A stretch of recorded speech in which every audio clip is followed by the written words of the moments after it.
ishina tutasemezea magharibi ya leo inasema unyonyeshe utukufu wako. Fais-moi voir ta gloire. Unyonyeshe utukufu wako. Nous sommes dans Exode 33, Tuko mu kitabu ya Kutoka sura ya 13, le verset 17 à 18. tunaanzia kwa mstari ya 11 na 7. Est-ce que quelqu'un peut honorer la parole de Dieu? Mtu mmoja anaweza kushimia sauti ya Exode 33, Kutoka le verset 17 à 18. sura yake ya 13 mstari ya 11 na 7. Nous lisons la parole de Dieu. Tunasoma nyandiko. Alors l'Éternel répondit à Moïse, parce que tu as joui de ma faveur et que je t'ai choisi personnellement, je t'accorde aussi ce que tu viens de demander. Là-dessus, Moïse reprit, permets-moi de contempler ta gloire, parole du Seigneur. Amen. Dans Louis II, on dit, fais-moi voir ta gloire. Mu Louis II banasema unyonyeshe utukufu wako. Papa, j'aimerais que tu ajoutes l'interprétation à la lecture de ta parole. Dans le nom de Jésus, les gens sont priés. Amen. Que Dieu nous bénisse. Amina. Voilà, ici, nous voyons Moïse. Hapa ni Musa. Et tous, nous connaissons Moïse. Shebo tunajua Musa. Moïse est celui que Dieu a fait un choix pour libérer son peuple dans l'esclavagisme Musa ni ule Mungu alichakula jua kutosha taifa yake umbutumwa et pour les amener dans la terre promise. na kuipeleka muinchi ya malako. Alléluia. Amina. Alors, comme le thème est intitulé « Fais-moi voir ta gloire », Vile kishina inasema unyonyeshe utukufu wako. alors moi je préfère commencer par ce qui est à la fin pour chuter avec ce qui est devant. Mimi tanza na ya mwisho juu niishe na ile inakuwa ya kumwanzo. Alléluia. Amina. Autrement dit, Munamna ingine je vais commencer avec ce qui achève mi tanza na ile ya kwisha pour chuter avec ce qui débute. na kufunga na ile ya kumwanzo. Car lui-même, Dieu a dit, vaut mieux la fin d'une chose que son commencement. Juu Mungu yeye moya alisema inabidi mwisho ya kitu ke mwanzo ya kitu. Alors, je vais parler sur la gloire tout d'abord. Mitasema juu ya utukufu mbele. C'est quoi la gloire? Utukufu inakuwa nini? La gloire, Utukufu c'est l'éclat. ni mwangaza. Alléluia. Amina. Selon ce que les Français nous ont dit, Vile ba Kifaransa banatuambia la gloire, c'est utukufu l'éclat. inakuwa ni mwangaza. Alors, Moïse Musa a dit à Dieu, anamwambia Mungu, fais-moi voir ta gloire. unionyeshe utukufu wako. Autrement dit, Munamna ingine la gloire, c'est la splendeur. mwangaza ni kumeremeta. Alléluia. Amina. Or, quand je parle de la splendeur, Wakati mimi nasema juu ya kumeremeta, là, je vois un homme que j'appelle l'homme de Salomon. minona muntu banaita Salomoni, Celui qui a eu la grâce de construire le temple de Dieu. ule alipata neema ya kujenga hekalu ya Mungu. Et quand il a reçu cette grâce de construire le temple, Na wakati anapokea ile neema ya kujengea Mungu hekalu, l'Écriture déclare que Salomon a construit le temple. na Biblia inasema Salomoni akajenga hekalu, Il a pris de l'or et de l'argent, il a mis dans le temple. akabeba dhahabu na fedha akatia mu Et hekalu. quand il a placé cela dans le temple, Na wakati anaitia mu hekalu ya Mungu, la Bible déclare que le peuple ne se prosterne pas. na Biblia inasema taifa haikuanza kupika koti. Alléluia. Amina. Et il a mis l'or et l'argent dans le temple. Anatia fedha na dhahabu mu hekalu, Et quand les gens venaient, c'était quelque chose d'ordinaire. na bantu wakati banafika banaanza kuona tu saa bintu bya kawaida. Or, à un moment, Salomon a apporté l'arche de l'alliance de l'Éternel dans le temple. Na wakati Salomoni anapeleka arshe ya Mungu mu hekalu ya Et c'est Mungu, là que la Bible, le peuple se sont prosternés. na ni pale taifa ya Mungu inaanza kupika makoti. C'est-à-dire l'arche de l'alliance de l'Éternel dans le temple.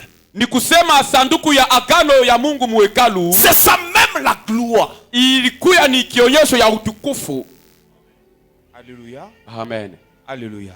Amen. C'est-à-dire la présence de l'arche de l'Éternel dans le temple. Uwapo ya sanduku ya agano mu hekalu ya Mungu. C'est ça qui détermine la gloire de Dieu. Ilianza kuonyesha utukufu wa Mungu. Alors Moïse a dit ceci à Dieu. Sasa Musa anamwambia Mungu hivi. Fais-moi voir ta gloire. Unionyeshe utukufu wako. Et Dieu lui dit, personne ne peut voir ma gloire et continuer à vivre. Mungu anamwambia hakuna mtu hata moja anaweza kuona utukufu yangu na apate kuishi. C'est que Moïse lui cherchait à voir la gloire de Dieu. Yeye Musa alipenda aone utukufu wa Mungu. Alors Dieu lui définit c'est quoi la gloire de Dieu. Sasa Mungu yeye anafafanusha utukufu wake ni nini. La gloire de Dieu c'est la présence de Dieu lui-même.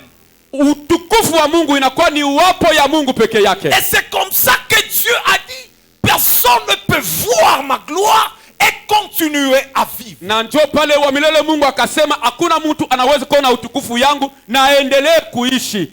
Alléluia. Amina.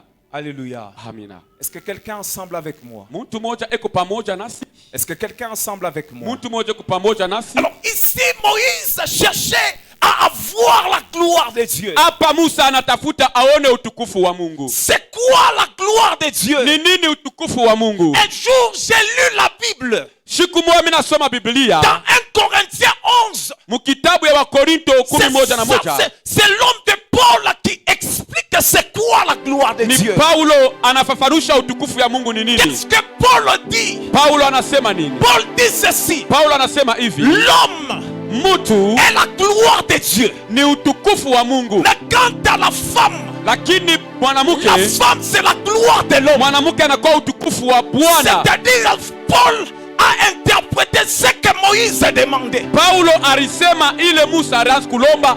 Autrement dit, Moïse était une femme devant la face de Dieu. Kumbele ya Mungu, wala mnamna nyingine kusema Musa alikuwa ni bibi wa Mungu. Alléluia. Amina.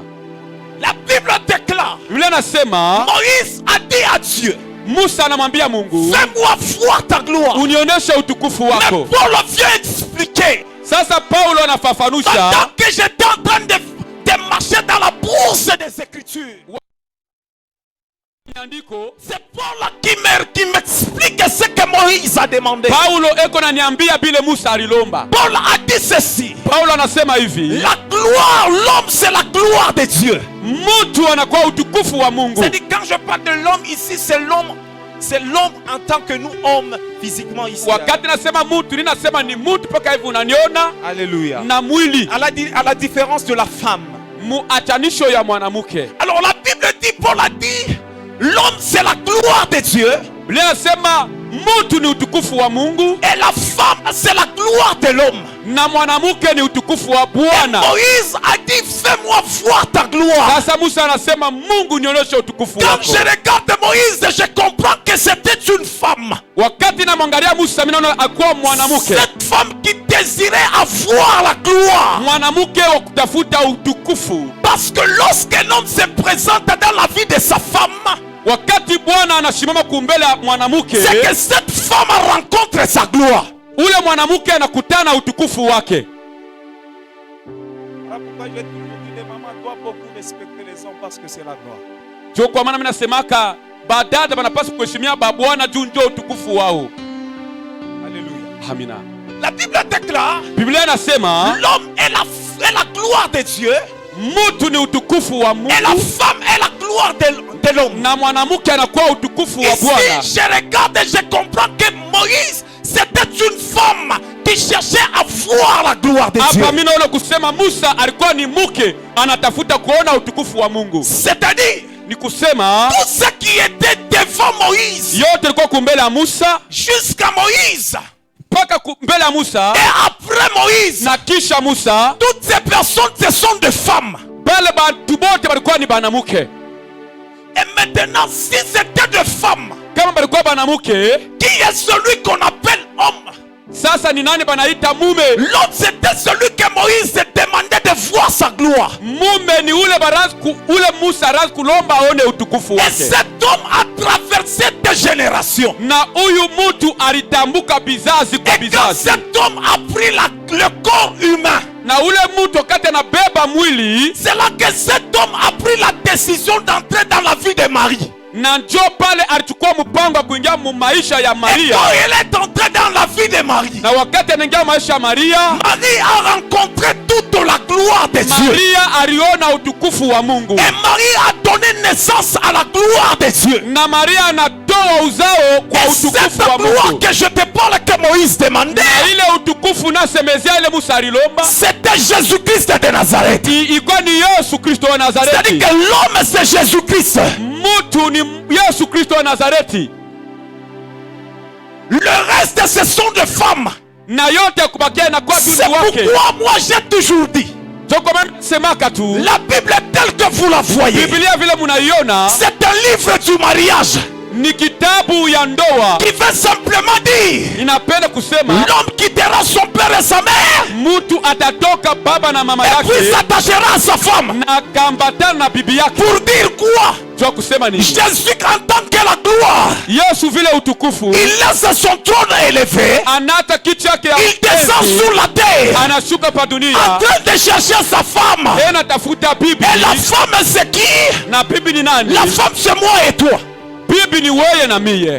Je crois que tu allais dire amen à Ndio cette sasa parole. utasema amina ya nguvu. Alléluia. Amina. Alors la Bible déclare, Lenasema Jésus en tant que la gloire, Yesu vile utukufu il vient sur la terre. anakuja pa dunia. Et comme il était sur la terre, Na vile kwa pa dunia, de la même façon que Moïse vile Musa était une représentation de la femme, alikuwa kionyesho ya mke. ce que Salomon avait construit dans l'ancienne alliance, Ile Salomoni aliyenga mwagano la kale c'était un temple qui ne bougeait pas. ilikuwa ni hekalu asipo kutembea wala Mais kuteka, dans la nouvelle alliance, lakini mwagano mpya, ce temple-là marchait quand même. lakini ile hekalu inakuwa ya kutembea. Et quand ce temple marchait, Wakati ile agano la inatembea, Bible déclare, na Biblia inasema cette gloire a rencontré encore une fois Moïse. ile utukufu inakutana tena na Musa. Et ça a rencontré Moïse quand? Inakutana na Musa wakati kani? C'était pendant que Moïse perdait le sang. Ni wakati Musa alikuwa yuko napoteza damu. Est-ce que je peux parler? Naweza kusema Je suis dans ma casquette prophétique. niko munguo ya unabii. Parce que quand je priais pour ce culte aujourd'hui avant de venir, Wakati minakombea ibada ya leo mbele ya le mikuja, Seigneur m'a fait voir une vision. Mungu ananionyesha onyo moya, On m'a fait voir une personne. ananionyesha mtu. Et cette personne que je voyais, Ule mtu minaanza kuona elle était liée avec beaucoup de chaînes. alikuwa mwenye kufungiwa na mankamba ya mingi. Alors pendant que je priais, je voyais comment est-ce que les chaînes s'écoupaient. Wakati minaanza kuona vile mankamba iko na kachika. Qu'est-ce que le Seigneur m'a dit? Mungu aliniambia nini? Ce soir, Magharibi ya leo, moi, j'ai accepté de répandre ma gloire pour que tout le monde vive sa délivrance. magharibi ya leo mimi nachika kumwanga utukufu wangu juu bantu baishi ufungulivu. Alléluia. Amina. J'ai la confiance que vous et moi, nous serons délivrés par Jésus-Christ. Niko na hakikisho kusema tutafunguliwa na Mungu. Alléluia. Alors la Bible déclare, Biblia inasema Jésus en tant que la gloire, Yesu vile anakuwa utukufu, il était sur la terre cette fois-ci. alikuja pa dunia Et quand il marchait, na wakati anaanza il kutembea était dans la foule. alikuwa mkunji. Et quand il était dans la foule, Wakati yuko mkunji, c'est là que j'ai vu Moïse. pale mimi namuona Musa. Moïse, il perdait le sang. Musa anapoteza damu, Et quand il perdait le sang, na wakati anapoteza damu, Moïse a dit ceci. Moize anasema Lorsque j'ai demandé, je désirais de voir la gloire de Dieu. wakati tutafuta kuona utukufu wa Mungu, Et quand Dieu s'est révélé, na wakati Mungu Dieu ananionyesha, ne m'a pas donné sa face. Mungu ashinionyesha uso wake, Et Dieu m'avait donné les dos. lakini Mungu anaonyesha C'est comme ça que mkongo. cette femme qui perdait le sang, Na njoo vile huyu mwanamke alipoteza elle damu, s'est dit de la même façon que Dieu s'est révélé cette fois dans ma vile vie. vile Mungu alionekana ile wakati, C'est de la même façon il va encore se njoo révéler. vile ataonekana na hapa. Et quand elle touchait par derrière, Na wakati alibaba kumkongo ya automatiquement sa maladie s'arrêta. kukando ya Yesu, pale pale magonjwa Pour ikasimama. dire quoi? Njoo kusema nini? La face de Dieu uso wa Mungu n'est pas réservé à nous. haituchungiwe sisi kuiona. Est-ce que je peux parler? Mimi naweza kusema Est-ce que je peux parler? Je suis en train de monter. niko na pa. La Bible déclare, Biblia nasema cette femme a touché Jésus par derrière. Yesu ule mwanamke anakusa Et Yesu Jésus a dit, mgongo. qui m'a touché? Yesu anauliza nani En ananigusa? tant que Dieu, Vile vile Mungu il savait qu'aujourd'hui, alijua kusema il leo y a une personne takuya mtu tourmentée par les démons. mwenye kuangaishwa na Il y a une mapepo. personne Kwa mtu moya tourmentée par la maladie. mwenye kuangaishwa na Il y a magonjwa. une personne Nakuya mtu moya tourmentée par des combats mwenye de la kuangaishwa na famille. vita ya kizazi. Ce soir, il viendra à ma rencontre. Magharibi leo atakutana Et aujourd'hui, au même instant, na leo hapa sasa il vivra sa guérison et sa délivrance. atapata matuzo na C'est ufungulivu. ton amen qui m'étonne. Ni amina yako Je dis, c'est ton inanishangaza. amen qui m'étonne. Ni amina yako Il y a quelqu'un qui dit, huko mtu anasema comment est-ce que cette femme, je huyu mwanamke c'est une représentation de Moïse? anakuwa tuonyesho wa Musa. La première des choses, Kitu cha kwanza elle avait vu la gloire de Dieu. aliona utukufu wa Mungu. La deuxième des choses, Kitu cha pili qui prouve que cette femme, kinaonyesha huyu mwanamke c'était Moïse. alikuwa ni Musa. La Bible dit ceci. Biblia nasema hivi, Elle perdait le sang pendant 12 ans. alipoteza damu miaka 12. Quand j'entre dans la forêt des Écritures, Wakati mimi naingia mjengo ya je maandiko, comprends que Moïse a vécu 12 ans sur terre. milioni kusema Musa aliishi miaka 12 pa dunia. Ouais, je dis ça. Joni mimi nasema vile. Parce que Ecclésiaste nous dit, Kitabu ya Ecclesiastes inatuambia kusema ce qui manque ne peut être compté. ile inakosekana abawezi kuibalula Et ce qui est courbé ne peut être rétréci. na ile inakuwa kukunjama abawezi Or, kuinyolosha, dans la loi prophétique, lakini musheria ya unabii zéro c'est un manque. Zéro c'est un manque. sifuru ni ukosefu. C'est-à-dire dans la prophétie des Écritures, Munabii ya miandiko zéro ne peut, on ne compte jamais zéro. sifuru abeibalulake. Or, quand je regarde Moïse, Wakati mimi naona Musa selon la connaissance des Écritures, kufuatana na miandiko, je comprends que Moïse a vécu sur terre pendant 120 ans. mimi naona kusema Musa aliishi miaka 120 ans. Alléluia. Amina. C'est-à-dire quand j'entre maintenant dans l'angle prophétique, Wakati mimi naingia unabii, je comprends que Moïse n'a pas vécu 120 ans, mimi leo kusema Musa aliishi miaka 120 mais il a vécu au moins pendant 12 ans. lakini aliishi miaka 12. Mtu mmoja anashikia hivi, Le Seigneur m'a amené ici pour toi. Mungu alinileta hapa juu yako. Écoutez, Sikia, quand je parle de ces choses, wakati nasema juu ya je vitu, vois encore Salomon. mimi naona Solomon. Là, cette fois-ci, c'est Salomon qui m'appelle.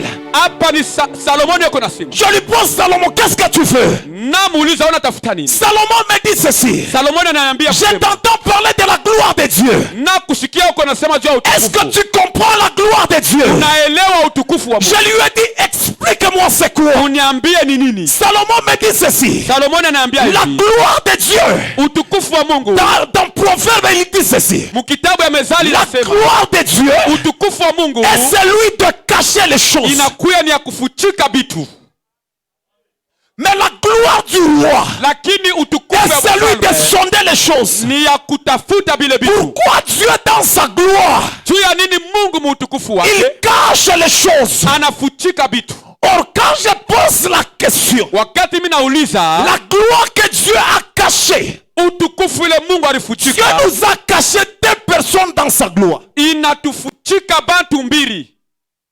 Alléluia. Amina, Alléluia. amina. C'est-à-dire Dieu dans sa gloire, Mungu muutukufu wake il nous a caché 2 personnes. anatufuchika bantu mbili. Quelles sont ces 2 personnes que Dieu nous a cachées Ni dans sa gloire? bantu kani bale Mungu asifuchika Et muutukufu ces wake? 2 personnes qui devaient être révélées dans Jésus-Christ. Ni bale bantu bawili balipaswa kuonekana ndani ya Yesu. Et les 2 personnes que Dieu nous a cachées, c'est Élie et Moïse. Ni bantu mbili inakuya ni Eliya Parce que na quand Musa. on parle de Moïse, nous voyons la loi. Wakati unaona Musa tunaona sheria, Et quand on parle de Élie, nous voyons le prophète. lakini wakati unaona Eliya tunaona unabii. C'est comme ça que Dieu s'est caché dans la loi. Vile vile Mungu alifuchama musheria Ensuite, Dieu s'est caché dans le prophète. na ingine anafuchama muunabii. Et dans en notre temps, Dieu se révèle dans la grâce. Na mwi wakati Mungu anaonekana muneema. C'est-à-dire la grâce de Dieu, c'est aussi sa gloire. Na neema ya Mungu inakuwa ni kionyesho ya utukufu wa Mungu. Est-ce que quelqu'un comprend ça? Quelqu'un comprend ça? C'est-à-dire, Kusema Dieu nous a caché Moïse et Élie. Mungu anakufutika Musa na Elia. Et Dieu vient se révéler dans la grâce. Na Mungu anakuwa kuonekana muneema. Et c'est dans la grâce où une personne a trouvé miséricorde. Ni muneema mule muntu alipata. Écoutez, Achilio ya dans la zambi. grâce, c'est là que Jésus a dit, Muneema Yesu alisema laissez venir à moi mwache batu bakuye kwa celui qui est fatigué et chargé. ule wote mwenye kulemewa na Car mizigo, s'il vient à moi, il trouvera le repos. na wakati atanichofea atapata mapumziko. C'est-à-dire, c'est là qui explique directement la grâce de Dieu. Na njo pale inaonesha utukufu wa neema ya Mungu. Qui était chargé et qui était fatigué. Nani mwenye kulemewa na nani mwenye kuchoka? Celui qui est chargé, c'était Israël. Ule C'était l'église. ule alikuwa mwenye kulemewa ilikuwa ni kanisa. Pourquoi on était chargé dans l'ancienne alliance d'où nous venons, moi et toi? Mu agano la kale kule tunatukia wewe na mie. Nos ancêtres à nous, Bankambo yetu sisi. et ils étaient habitués aux idoles, ils étaient habitués aux fétiches. Ni bantu barizoea lawa na buloji. Alors, dans notre temps, Jésus a compris Lakini mwakati yetu Yesu que anaelewa. ce peuple mérite la grâce. Na anasema hii taifa inastahili C'est kuishi comme ça neema. que Jésus a dit, venez à moi. Pale Yesu anasema kujeni kwangu. Même si tu étais lié, chargé Hata kama mwenye kufungiwa par la sorcellerie de la famille, na ulozi ya par la kizazi, magie, na uchawi par la divination, na kazi ya giza, Jésus a dit, viens, Yesu anasema car kuja. ton âme à toi coûte tellement cher. Nafsi yako inakuya ya bei Et sana. qui était fatigué? Na nani alikuwa mwenye Celui kuchoka? qui était fatigué, c'est Israël. Ule alikuwa mwenye kuchoka alikuwa ni Israeli. Israël était fatigué en donnant des sacrifices après avoir péché. Israeli alikuwa mwenye kuchoka kisha kupeleka matoaji. C'est là que Jésus a dit, venez à moi. Pale Yesu anasema kujeni Et kwangu. si vous venez à moi, je vais vous donner les repos. Na wakati mutakaribia kwangu nitamipatia Or, celui qui est mapumziko. dans les repos directement, il est dans la gloire. Ule anakuwa mapumziko eko mutukufu wa C'est là Mungu. que je viens parler sur une personne. Pale nitasema kwa mtu mmoja. Tu es fatigué parce que la sorcellerie s'élève et te combat toujours. Uko mwenye kuchoka paske bulozi unakukombanisha. Mais le temps vient d'arriver où la gloire de Dieu va se laisser voir. Wakati inaenea ile utukufu wa Mungu Et itaonekana. comme la gloire de Dieu va se laisser voir, Vile utukufu wa Mungu ce itaonekana. n'est pas pour que tu restes dans la même situation que tu Haina traverses. tu ubakie mwile mambo moya moya kunaishi. Mais c'est que la gloire de Dieu vient faire dans ta vie. Ni juu utukufu wa Mungu maisha yako. Cette gloire vient t'amener du bas vers la hauteur. Ikutoshe chini kupeleke yulu. C'est-à-dire, Kusema quand je parle de ça, wakati nasema juu ya hii, je vois aussi Joseph. mimi naona Yosefu. Joseph, lui qui était combattu par la sorcellerie de sa famille. Mtu mwenye kukombanisha na ulozi ya kizazi chake. Mais Dieu attendait Joseph dans sa gloire. Lakini Mungu anamchunga Yosefu mtukufu Lorsque wake. le moment est arrivé comme aujourd'hui. Wakati ilienea kama leo, Est-ce que quelqu'un comprend ça? mtu mwana anasikia. Lorsque le moment était arrivé comme aujourd'hui. Wakati ilienea kama leo hii. C'est comme ça que Joseph s'est retrouvé dans la gloire. Pale Yosefu anadikuta mtukufu Je wake. parle à quelqu'un. Nasema juu ya mtu mmoja. Toi qui as rencontré beaucoup de combats. Wewe usakupata vita ya mingi. Je parle à quelqu'un. Naambia mtu mmoja. Toi qui as beaucoup pleuré en privé. Ushakuria kumpembeni. Je parle à quelqu'un. Naambia mtu mmoja. Toi, c'est lui, les choses ne marchent pas. Wewe ule bitu abiendeke. Le moment est arrivé. Wakati inaweza Ce fika. n'est pas demain. Haina kesho. Ce n'est pas après-demain. Haina kisha Mais kesho. c'est maintenant. Lakini ni hapa Où sasa. Jésus veut t'introduire dans ta gloire. Yesu anapenda kuingisha mtukufu Et wake. quand Jésus t'introduit dans ta gloire, Wakati Yesu anakuingia mtukufu wake. personne n'a le pouvoir de te bouger là-bas. Hakuna mtu atakutosha Je mule. parle et je dis à quelqu'un, Nasema naambia mtu moya. ni la sorcellerie, Hata ulozi. ni le devin, Hata ni wachawi. les hommes occultes Hata batu wa giza. ne peuvent rien faire sur ta vie. Hawaweza kufaa kitu. Celui qui a décidé sur toi, Ule anaweza kubeba mpango c'est yako. l'homme de la gloire. Ni mtu wa utukufu. Et cet homme de la gloire Na huyu mtu wa utukufu utukufu c'est Jésus de Nazareth. Yesu wa La Nazareti. Bible déclare et dit, Biblia inasema il était avec les disciples. alikuwa pamoja na wamitume, Il a dit ceci à ses disciples. anaambia bamitume hivi, Le moment vient d'arriver wakati inaenea où je dois retourner vers mon ile Père. mnapaswa kurudia kwa baba Mais je ne yangu. peux pas vous laisser ainsi. Shita 300 hivi. Jésus a dit, Yesu anasema Père, Baba, la gloire que tu m'as donnée, utukufu ule je kunipatia l'ai aussi donnée. kisha kuwapatia hiyo. C'est-à-dire quand je te regarde, Wakati nakona je comprends directement mimi naelewa kusema que tu vis dans la gloire de Jésus. wewe unaishi utukufu ya Yesu.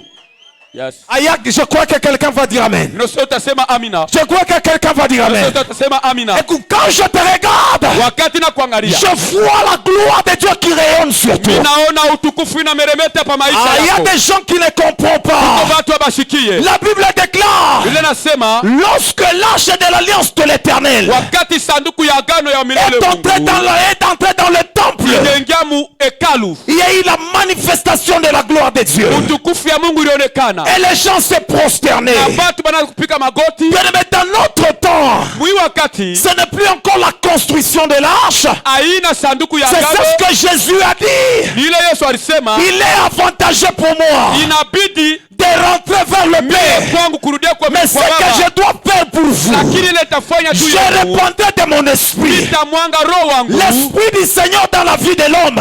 Roho mtu pa maisha ya mtu. C'est ça la gloire de Dieu. Ndio utukufu wa Mungu. Yes, yes. Est-ce qu'il y a des gens qui comprennent ça? Kuko mtu anasikia hivi. Donne-moi les fonds. Je dis ceci. Naambia Le Saint-Esprit dans ta vie, Roho Mtakatifu maisha yako. c'est la définition facile de la gloire de Dieu. Ni kionyesho cha teketeke cha utukufu wa Mungu. Celui qui a le Saint-Esprit, Niko na roho wa Mungu. il a la capacité, Niko na uwezo comme celui de Josué. sa Yoshua. Lorsque le combat s'élève, Wakati vita inalamuka. lorsqu'il y a le combat, Wakati vita iko pale. Josué a dit ceci. Yoshua anasema hivi. Soleil, Jua, la lune, mwezi, arrête-toi. simameni. C'est-à-dire l'homme de la gloire de Dieu Mtu wa utukufu wa a la Mungu. capacité Niko na uwezo d'arrêter la souffrance dans sa vie. ya kushimamisha mateso maisha yake. Je crois que quelqu'un allait dire Amen. Niliona ke utasema Je amina. crois qu'il y a un homme du Saint-Esprit ici. Ndio mtu mwenye kujazwa na roho ya Je Mungu hapa. pensais qu'il y a quelqu'un rempli du Saint-Esprit ici. Ndio mtu mwenye kujazwa na roho ya S'il y Mungu. a quelqu'un rempli du Saint-Esprit, Kama kwa mtu mwenye kujazwa na roho ya il Mungu. va dire Amen plus fort que son voisin. Aseme amina kupita jirani wake. Écoutez, Sikia. la gloire de Dieu, Utukufu wa Mungu. c'est là que la Bible déclare Ni pale Biblia inasema dans Actes des Apôtres. kitabu ya Tendo ya Mitume. Jésus a dit, Yesu anasema je dois m'en aller. mitaenda. Je vous enverrai un esprit. Tamitumia roho. Et écoutez la précision. Sikia akitisho. Celui qu'on appelle Ule banaita un esprit consolateur. roho ya ufariji. Quand je te regarde, Wakati na kuangalia. quand je te regarde, Wakati na je kuangalia. suis limité Niko na mipaka. avec tes paroles pour consoler ton cœur. Na misemo yangu ya kufariji roho yako. Il y a des moments où Kuko wakati ile même les paroles bibliques, hata misemo ya Biblia quand on te parle sur ça, bwana kufundisha ça ile ne console pas absolument ton cœur. haifariji ya kuoneana moyo Lorsque le wako. Saint-Esprit Lakini arrive, roho ya Mungu lui inafika. le véritable consolateur, Ile yeye anakuwa mfariji wa quand il kweli. commence à parler en toi, Wakati atasema ndani et yako. ton cœur commence à s'apaiser. Na roho yako Je inapata parle à utulivu. quelqu'un ce soir, Nasema kwa mtu que mmoja le katika leo. Saint-Esprit en tant que la gloire de Roho Dieu, ya Mungu vile ni qu'il utukufu se révèle dans ta vie. aonekane maisha yako. Il se révèle dans ta vie. Aonekane maisha yako. Moïse a dit, Musa anasema fais-moi voir ta gloire. unionyeshe utukufu. Et quand il a parlé de ça, Na wakati anasema juu ya j'ai hiyo, vu Esaïe dire, mimi naona Isaya anasema, Esaïe a dit ceci, Isaya anasema hivi, Elohim, Elohima Shaddai, El Shaddai il est assis sur son trône mwenye kuikala pa kiti ya enzi yake et sa gloire, na utukufu le wake pan de sa robe, na chini ya nkanjo yake remplit le temple. inajaa ya hekalu. Pour dire quoi? Kusema nini? Lorsque Dieu est au trône, Wakati Mungu yuko pa kiti ya sa enzi, gloire descend sur toi. utukufu yake na kufunika Et comme ça descend sur vile toi, na kushukia, ça t'occupe totalement. inakujaza wewe Je wote. parle à quelqu'un, Nasema juu ya mtu celui mmoja qui a fourni les efforts. ule alipika nguvu Après avoir fourni des efforts, na kisha kufanya nguvu yake tu yote, te rends compte que tu tombes dans le même péché. unaona ke unaanguka muzambi moya Et moya. le moment est arrivé Wakati nenea où la gloire de Dieu ile utukufu wa Mungu va être rempli dans ta vie en totalité. itajaza maisha yako kwa Le utele. péché que tu n'as pas su abandonner, Zambi ile hauya ce mpaka soir tu leo, vas l'abandonner. magharibi ya leo Parce utaacha. qu'il y a la gloire de Dieu. Kunakuya utukufu wa Mungu. Yes. Mtu mmoja anaelewa hivi. Quand je parle comme ça. Wakati nasema hivi, nasema hivi. Je me rends compte que celui qui a la gloire de Dieu, Ninaelewa kusema ule kuna utukufu wa partout Mungu. où il vit, Wakati yote il anaishi, y a l'absence totale de démons. kunakuya kukimbia kwa mampepo mchafu. C'est-à-dire que celui qui a la gloire de Dieu, Ule mtu kuna utukufu wa partout Mungu, où il vit, fasi yote anaishi. même les sorciers constatent que ici, là, ce n'est pas un endroit. Yeye anasema huyu c'est un danger mortel. Alors je suis en train de parler à quelqu'un. Nasema kwa mtu mmoja, Que ce soir, Dieu m'a envoyé pour nous parler de sa gloire dans ta vie. Mungu ananituma juu nikufundishe utukufu wake pa maisha yako. Et sa gloire dans ta vie, Na utukufu wa Mungu pa maisha yako c'est pour que la situation que tu traverses change. ni juu ya mambo unaishi ipate kubadilika. Moi, je pensais que tu allais dire Amen très fort. Milioni kusema utasema amina ya nguvu. Moi, je m'accroche à cette parole. Miye minambatana na ile misemo. Après avoir parlé comme je parlais ainsi, Kisha kusema paka hivi minasema. je vais revenir témoigner de ces choses. Mitakuya kushuhudia hivi vitu. Parce que je m'attache à cette parole prophétique. Juu minambatana na hii misemo ya unabii.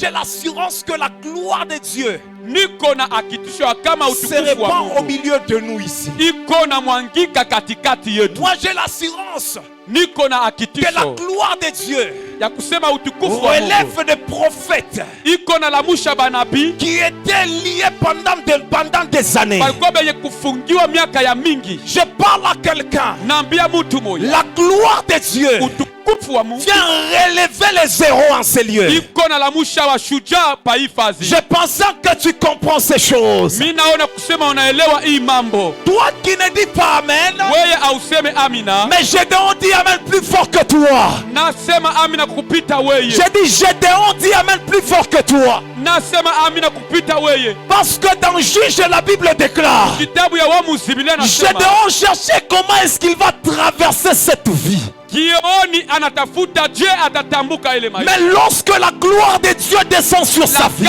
Lakini wakati utukufu ya Mungu inashuka maisha cette gloire yake, dit à Gédéon, ile utukufu inamwambia ce qui Gideoni, bloque ta vie, ile inafunga maisha c'est yako. parce que dans ta famille où tu viens, Juu kizazi unatokea il y a un hôtel établi. munakuya C'est-à-dire mazaabu. quand il y a la gloire de Dieu, Wakati utukufu ya Mungu il y iko a aussi mbele, la révélation. kunakuya ufunuo. C'est-à-dire que je parle à quelqu'un Nasema juu ya mtu à moja, cause de la gloire de Dieu. juu ya utukufu wa Que Dieu Mungu, te révèle tout ce qui est bloqué. Mungu akufununie yote yenye À cause de kufungiwa. la gloire de Dieu, Juu ya utukufu wa que Mungu, Dieu te révèle la source de ton problème. Mungu afungule chemu ya À mambo cause de yako. la gloire de Dieu, Juu ya utukufu wa que Dieu Mungu, te révèle la source de ton célibat. Mungu afungule chemu ya bumbalaka yako. Traverser cette vie. Kuko batu beko na pika vita juu ya kutambuka ile Je maisha. pose des questions, je prie, mais rien Beko n'avance. nasema tuko naomba mepitwa Mais biendeke. ce soir, Lakini magharibi ya le leo Seigneur a pris la décision de te révéler. Mungu anachukua mpango ya kukuonyesha bale wanakulokaka. C'est ta façon de dire Amen qui Ni m'étonne. namna yako ya kusema amina inanishangaisha. Si tu dis Amen, eh bien que des choses commencent à se Wakati révéler. unasema amina mzuri, bintu bipate À kurudiana. partir de maintenant, il y a des gens qui verront des songes et des visions, des choses qui ont été faites pendant très longtemps. Kuko bantu kuanzia hapa sasa bataona mandoto na kujua banani banakomplikaka maisha yabo. Et j'aimerais exagérer, à partir de maintenant, Dieu va te révéler même les choses qui ont été faites avant même ta naissance. Tena kwanza leo utajua bintu bile balifanya mchanda mbele yawe kuzarikwa. Parce que Salomon est en train de dire la gloire du roi, c'est de révéler des Juu choses. Salomoni anasema nguvu ya ufalme ni kuchukua na kujua vitu vyenye kufuchama. Maintenant, qui est le roi qui révèle les choses? Ni nani mfalme anafunua vitu? C'est le Saint-Esprit Ni qui révèle Roho les choses. Mtakatifu anakuwa anafununa. C'est-à-dire le Saint-Esprit qui révèle les choses en tant que roi. Wakati Roho Mtakatifu anafunua vitu kama mfalme, Il est celui qui ne vit pas près de toi, non. ashina mtu ule anaishi kando kando yako. Il est celui qui ne vit pas loin de toi, non. Na aina mtu anaishi Mais mbali le na wewe. Saint-Esprit les choses dans ta vie. lakini roho wa Mungu anafununa mambo maisha yako. Il n'est pas loin, ashina mbari, il n'est pas près, ashina karibu, mais il est au-dedans de toi. lakini yuko ndani yako. Je parle à quelqu'un Nasema kwa mtu parce que mmoja, le Saint-Esprit c'est le roi. vile roho ni mfalme, Il vit au-dedans de toi. yuko naishi ndani Ma yako. prière ce soir, Magharibi ya leo il maombi commence yako à te révéler. aanze kukufununia. Je déclare et je décrète Ninatangaza na kusema que Dieu te révèle ce qui a été fait. Mungu akufunune vyenye kufanika. Même si tu vis avec un sorcier, Hata kama unaishi na mulozi pamoja, jusqu'à présent tu ne le découvres pas. na hapa sasa ukufunga macho À ya cause mjue de la gloire de Dieu dans ta vie, kupitia utukufu wa Mungu maisha Dieu va yako. te révéler l'identité de cette Mungu personne. atakwambia jina ya ule mtu. Bien-aimé dans le Seigneur, Ndugu katika je Yesu, suis en train de parler à une personne. niko nasema na mtu Je moja, suis en train de parler avec une niko personne. nasema na mtu moja. S'il y a quelque chose Kama kuko mambo moja que tu fais en privé, ile unafanya tout le kuficho, monde ne connaît pas. watu bote abatue. Bien-aimé dans le Seigneur, Ndugu katika Yesu, parce que la gloire de Dieu se répand dans ces cultes, vile utukufu ya Mungu inamwangika pa hii au fasi, lieu que Dieu t'expose, mbele ya Mungu kukuweka mbele. pendant que nous allons prier, Hapa tutaomba, il faut que tu cherches finalement le prophète inabidi utafute nabii pour lui parler ton secret, juu aseme mambo ya kufuchama yako, pour que tu lui révèles ton secret. juu wewe useme siri yako. Si Dieu expose ton secret, Kama Mungu anaweka pembeni ça sera siri un yako, scandale. itakuya ni haya, Parce que la gloire de Dieu juu utukufu wa Mungu est au milieu de nous. iko katikati yetu. Je dis à quelqu'un, Naambia mtu la moja, gloire de Dieu utukufu wa est Mungu au milieu de nous. iko katikati yetu. Je parle et je dis à quelqu'un, Nasema na naambia la mtu moja, gloire de Dieu dans la vie de l'homme utukufu ya Mungu kwa maisha ya est mtu celui qui s'est reposé dans la vie d'Élie. ni ile ilionekana kwa maisha ya Eliya. Ce n'est ni Dieu qui avait parlé, Hana hata mtu, Mungu alisema, mais Élie se lève de lui-même. lakini Eliya anasema kwa Il yeye dit mwenyewe. ceci, Anasema hivi, sinon à ma parole, mpaka kusauti yangu il n'y aura ni pluie ni rosée. kutakuya mvula hata Je dis lumanga. à quelqu'un, Naambia mtu moja, si tu as l'esprit du Seigneur kama uko na roho ya Mungu dans ta vie maintenant, maisha yako hapa sasa, tu vas déclarer utatangaza sur les choses que tu désires voir vitu bila unatafuta et kuona, tu les verras parce que utabiona tu. la gloire de Dieu est là. Utukufu ya Mungu uko pale. Est-ce que quelqu'un peut acclamer fort? Mtu moja anaweza kupika mikono juu ya utukufu ya Yesu Kristo. Est-ce que quelqu'un peut acclamer fortement? Mtu moja anaweza kuchapa mikono na nguvu. Pendant que tu acclames, Wakati unapika mikono, que la manifestation de la gloire et de la puissance de Dieu entre dans ta vie. sasa hapa utukufu na uwezo ya Mungu ingie maisha yako. Pendant que tu acclames, Hapa unapika mikono, que l'opprimé ne rentre pas confus. hapa unapika mikono, Pendant que tu acclames, hapa unapika mikono. même si tu étais lié, sois délié. Kama ulikuwa umekufungiwa, funguliwa De jina la de Yesu. la même façon que Jésus a dit, Vile vile Yesu alisema, allez libérer l'ânesse mwende mfungule mwana qui était attachée, mkono mwenye kufungiwa, que ton travail soit délié, kazi yako ifunguliwe que ton jina la mariage Yesu. soit délié, Ndoa yako ifunguliwe que ta jina la Yesu. promotion soit déliée, Ucheo yako que ifunguliwe ta santé jina la soit Yesu. déliée, Sante yako ifunguliwe que ton jina la Yesu. mariage soit libéré. Ndoa yako ifunguliwe. Parce que la gloire de Dieu Juu utukufu wa Mungu est au milieu de iko nous. katikati yetu. La gloire de Dieu Utukufu wa Mungu est au milieu de nous. iko katikati Écoutez, yetu. j'aimerais terminer par ici. Napenda kushia hapa. Quand je parle de ces choses, Wakati nasema juu ya bibi je tu, vois Jésus-Christ ninaona Yesu, et je vois aussi Marthe. ninaona Martha. Marthe a dit ceci, Martha anasema hivi, Maître, mwalimu, si tu étais là, kama ulikuja mon pale, frère à moi, ndugu yangu il mie ne devait pas mourir. asikupashe kufa. Écoutez, bien-aimé dans le Seigneur, Sikia ndugu mpendwa, Marthe a dit, Martha anasema si tu étais là, kama ulikuwa mon pale, frère ndugu yangu devait continuer à vivre. alipaswa kuendelea kuishi. Quel est l'apport Ni mambo kani de la gloire de Dieu dans ces problèmes? utukufu ya Mungu hapa hii mambo. Jésus, au lieu de répondre à Marthe, Yesu wakati ya kumjibu et Jésus Martha, dit à Marthe ceci, lakini Yesu anamwambia Martha, Marthe, ne t'ai-je pas dit, Martha, sikukwambie si tu crois, ya kama tu unaamini verras la gloire de Dieu. utaona utukufu wa Mungu.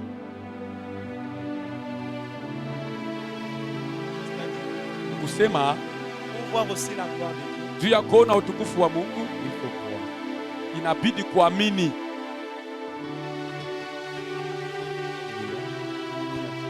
Autrement dit, la croyance, c'est l'attachement. Kuamini ni kuambatana. Est-ce que quelqu'un croit Mtu mmoja anaamini que ce soir, ya kama magharibi ya leo le Seigneur fera quelque chose dans sa vie? Mungu atafanya kitu mmoja wa maisha yake. Je voulais terminer dans 3 minutes. Mitaisha mu dakika 3. Le fait que je dis à quelqu'un, Na sema mimi naambia mtu, est-ce que tu crois ce soir unaamini ya magharibi ya leo que le Seigneur va opérer un miracle à ton problème? ya kusema wa milele Mungu atafanya muujiza wa maisha yako? Parce que Jésus a dit, Yesu alisema, ne t'ai-je pas dit si tu crois, mimi kuambia ya kama unaamini tu verras la gloire de Dieu. utaona utukufu wa Mungu. Que la gloire de Dieu se laisse voir Utukufu ya Mungu ipate kuonekana à tout celui qui croit en Jésus. kwa ule wote anaaminia ndani ya Yesu Kristo. Bien-aimés dans le Seigneur, Mapendwa ndani ya Yesu, nous n'avons que Jésus. she tuko tu na Yesu, Nous n'avons pas autre chose. hatuna na vitu vingine. C'est-à-dire que notre vie sans Jésus-Christ, Maisha yetu bila Yesu c'est la mort. ni lufu tu. Voilà pourquoi je m'attache toujours à Jésus. Ndio kwa maana mimi nambatanaka mpaka na Yesu Kristo, Parce que je sais tôt ou tard, basi mimi najua baadaye il finira par éclater sa gloire. mpaka atapasula utukufu wake. Alléluia. Amina. Alléluia.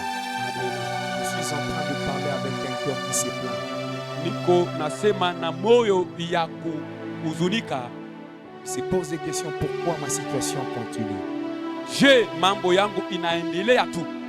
Mais Dieu vient me dire, pour te dire, Mungu ananiambia je kukwambia le temps vient d'arriver. wakati imeshafika, Tu verras un changement. ile utaona mabadiliko. Le problème que tu Mambo uko nayo as a une solution. iko na jibu, Et la solution à ton problème, na jibu kwa mambo yako c'est Jésus-Christ. ni Yesu Kristo. Est-ce que tu crois qu'il peut donner la solution à ton problème? Unaamini ki ataleta jibu pa mambo yako? Pendant que je parle ici, Hapa niko nasema, bien-aimés, que Dieu vous bénisse abondamment. Papa Mungu akubariki sana. Pendant que je parle ici, Hapa niko nasema Dieu a pris la décision Mungu anachukua mpango de visiter votre vie. ya kupegua maisha yetu. Je suis en train de voir quelques mois, je ne Niko vois pas naona beaucoup de mois, haina mamieji ya mingi na miezi kidogo tu, où Dieu veut visiter votre vie. ile Mungu atapegua maisha yako kwa uwezo sana. Parce que pendant que je parle là, Hapa niko nasema je vois quelqu'un qui marche avec les diplomates. C'est comme si on l'a chargé avec des choses. ninaona muntu eko natembea na diplomati saa basi kumutwika bitu moya hivi Alors c'est dans que le demain, mikono yote mbili, pendant qu'il marche, wakati eko natembea et quand il marche, na wakati anatembea tout le monde le regarde. bantu bote beko namwangalia Les gens ont la compassion sur cette personne. na bantu beko na huruma juu ya ule mtu, Mais pour le tendre la main, ça devient difficile. lakini juu ya kumpatia mkono inakuwa nguvu. Mais quand je parle comme ça, Wakati nasema hivi, je vois une personne, ninaona mtu moja il vient précisément dans votre vie. anakuya mbele ya maisha yenu, Il vous a détaché de ses fardeaux. anamitosha ile mamiziko Et ensuite, na kisha il commence à consoler votre cœur. anaanza kufariji maisha yenu. La consolation que je parle là, Ile ufariji nasemezea, je suis en train de voir dans ma vision, niko naona muonyo yangu, le Seigneur est en train de vous donner un numéro matricule. Mungu eko na kupatia numero matricule.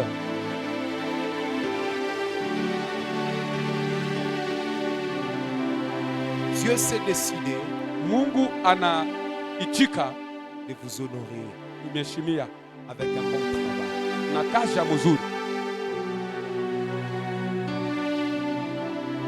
Parce que pendant que je parle, Hapa niko nasema je vois encore, naona tena il y a des choses que le Seigneur a accepté de faire tomber dans votre vie. kuko bintu Mungu anetika kuangusha pa maisha yenu, Parce que l'ennemi voulait que vous soyez quelqu'un où la temps à côté soit avec des maux de tête. adui alipenda ukuwe mtu wa kuteseka na kichwa kuma. Mais le Seigneur est en train de me faire voir que l'ennemi, à quoi chaque fois il préparait ma période.